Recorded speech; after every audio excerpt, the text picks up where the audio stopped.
the demand for happiness. November fades away, and the air shifts, not because of the summer heat arriving in the southern hemisphere, but because of the quiet demand that Christmas imposes. It's the obligation to be happy. It's the cultural mandate that forces us to smile, to shop, to celebrate, even when the soul insists on mourning. But what if happiness is the very last thing you're capable of feeling? There's a pressure this time of year that feels almost physical. It tightens your chest and blows the dust off the dark corners of your life you've spent the whole year avoiding.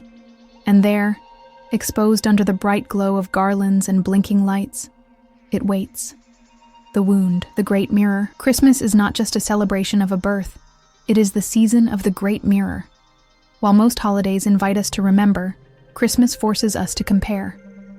The life we have versus the perfect life the commercials keep selling us. It confronts us with what's missing. The empty chairs, the broken bonds, the promise of inner peace that failed to materialize by the final page of the calendar.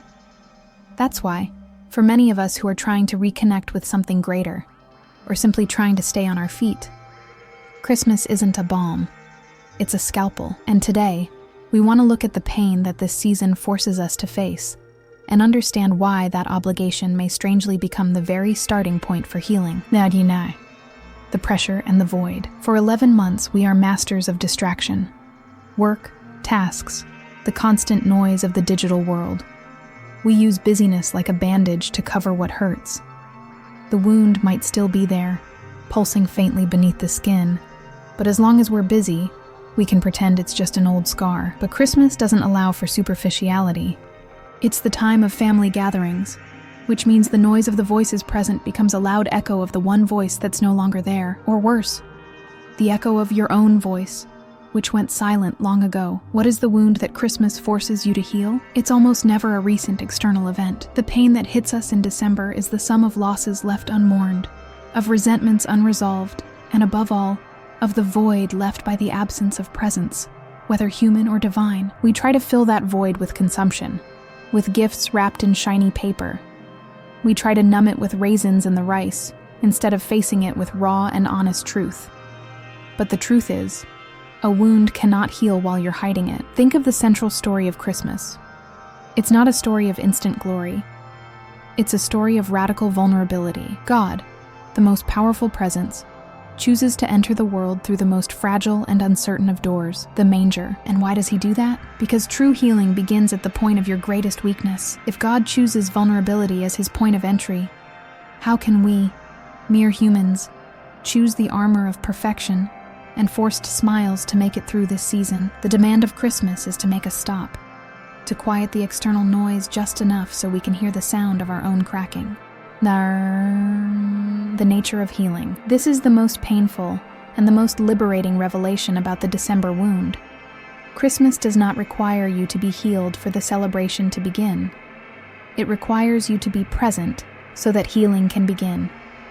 We confuse being present with being perfect. The wound that Christmas demands you confront is your own fear of imperfection. The fear that if you admit you've lost someone, lost your way, lost your faith, or that your heart is empty, you'll be judged.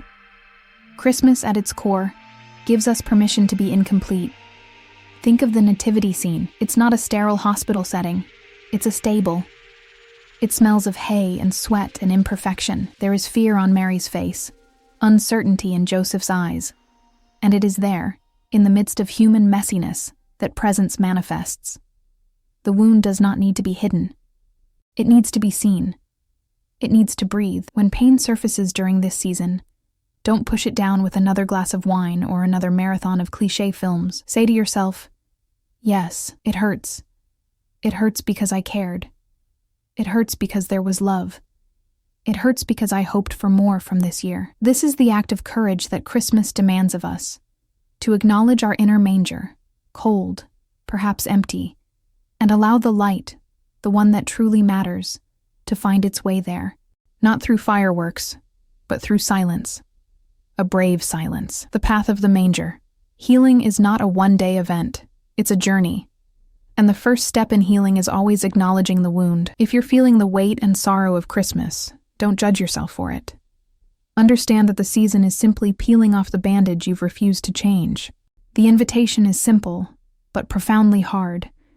Instead of focusing on what's missing from your table, focus on what you can bring to it. Bring your fragility, your honesty, and above all, your unfiltered presence. If Christmas has forced you to face a wound, be grateful for it, because now you know exactly where the real work of rebuilding needs to begin. It begins not in chasing a happiness that doesn't exist, but in accepting the pain that already does. True hope lies in knowing that even in the filthiest stable, light can be born. The next silent step. This is a reflection that may need to be digested slowly. If these words echoed in the wound that Christmas is exposing in you, I invite you to take the next step, the step of silence. Take 10 minutes today, away from the lights and the noise, to simply feel the pain, without judgment. If this message resonated with your search for meaning and reconnection, leave a like on the video. It helps this channel reach others who are also seeking honest and mature reflections on faith. And tell me in the comments, what is the silent truth that Christmas is forcing you to face this year?